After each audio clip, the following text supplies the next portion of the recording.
Tendance, mon ami, chaque soir en ouverture de Smart Bourse, nous retrouvons Pauline Gratel qui vous apporte les infos clés du jour sur les marchés. Bonsoir Pauline. Bonsoir. Nous avons donc un nom, Donald Trump a choisi Kevin Warsh pour diriger la Fed. Oui, le mandat de Jérôme Powell s'achève en mai et Donald Trump annonce finalement le choix de Kevin Warsh pour le remplacer.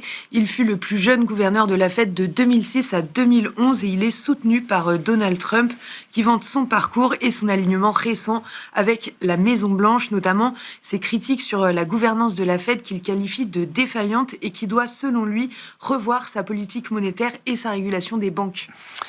Quelle tendance sur les marchés actions pour cette dernière séance du mois de janvier, Pauline? Aux États-Unis, les indices ont ouvert en repli modéré. Sur un mois, le Nasdaq, le Dow Jones et le S&P 500 progressent de 2% environ. En Europe, le Stoxx 600 est soutenu par la bonne publication d'Alten. Le titre bondit de près de 15%. Sur un mois, l'indice européen progresse de 2,5%.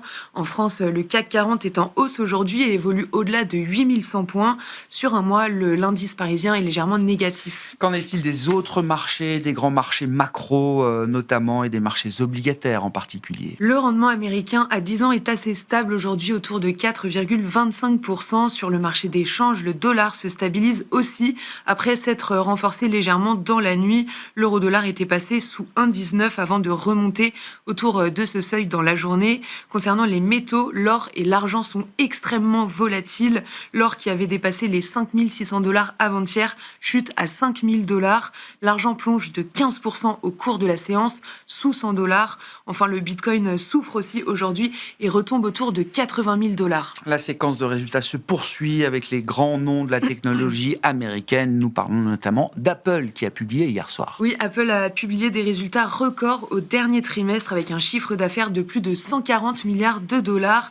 85 milliards de dollars sont attribués directement à l'iPhone qui a tout simplement réalisé le meilleur trimestre de toute son histoire.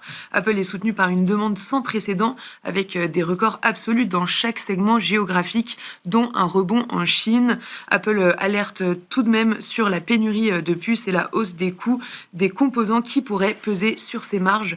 Le titre cède 1%. Et puis les grands noms de l'énergie fossile, en l'occurrence aux États-Unis, publient également. Nous avons aujourd'hui les résultats d'ExxonMobil ou encore de Chevron. Oui, les deux plus grosses compagnies pétrolières des États-Unis font état de bénéfices nets en repli en 2025 de 14,5% pour ExxonMobil et de 30% pour Chevron. Dans le détail, malgré le repli des prix du pétrole, les deux sociétés ont dépassé les attentes des analystes et les deux titres évoluent aujourd'hui autour de l'équilibre. Bon, et puis un peu de macro, puisque nous avons eu les premières estimations de croissance du dernier trimestre pour la zone euro et les différents pays qui la composent. La zone euro dans son ensemble qui voit sa croissance ressortir sur l'ensemble de 2025 à 1,4%. Dans le détail, qu'en est-il de ce dernier trimestre, Pauline? Pour la France, la croissance progresse de 0,2% sur le dernier trimestre comme c'était attendu. En Espagne, le PIB ressort à plus 0,8% sur le quatrième trimestre. C'est plus que prévu et plus que le mois précédent. Et pour l'Italie et l'Allemagne, la croissance progresse de 0,3%. Concernant les premières estimations d'inflation pour l'Allemagne, elle s'établit à plus 2,1% et pour l'Espagne à plus 2,5% sur un an en janvier et en données harmonisées. Oui, plus 1,5% de croissance, même pour la zone euro sur l'ensemble de l'année 2025. Quels seront les temps forts demain et la semaine prochaine, surtout à l'agenda des marchés, Pauline? La semaine prochaine, ce sera la semaine de l'emploi américain pour le mois de janvier. Elle se conclura donc par le rapport officiel sur l'emploi du département du travail. On attend aussi les décisions monétaires de la Banque centrale européenne et de la Banque d'Angleterre, ainsi que les PMI définitifs de la zone euro et les ISM américains.